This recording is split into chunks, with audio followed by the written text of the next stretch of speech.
All right, good morning. It is Tuesday, November 29th. Today's reading will be Ephesians chapters 1 through 3. Now, as we continue through the Pauline epistles, we've now come to the group that is the prison epistles. So this will be written at the end of the fourth missionary journey. Remember his trip back to Rome? And Ephesians is kind of like a mini Romans.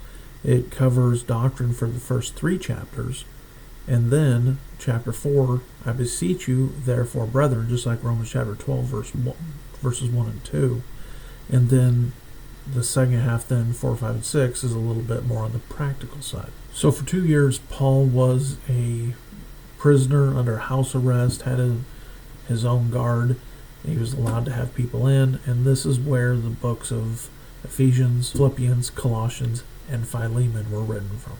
And the theme of this book could be unity in the church. So we start chapter 1 with the greeting and then blessings that we have in Christ. And one thing these books, Paul just keeps on hitting home is the fact that salvation is by faith alone, not by work. Paul says he mentions them in prayer.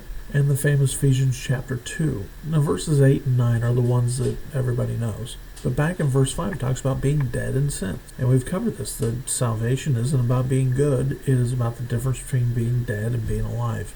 When we're saved, we are made alive. We're quickened into spirit, as verse 5 talks about. Now the second half of the chapter there then talks about unity in Christ, that we're one in Christ. Now remember that unity is found in Christ. We're not supposed to just unite for the sake of unity.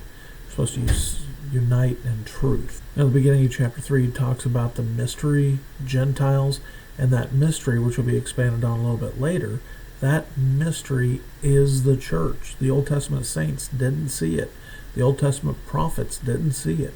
Matter of fact, looked at this little chart here showing the Old Testament prophets did not see the church. So it's that valley, the church that we're in now, which will then be set off. Then all of a sudden the rapture has to happen because the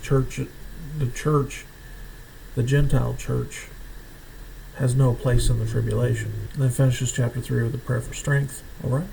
Have a great day. We'll catch you tomorrow.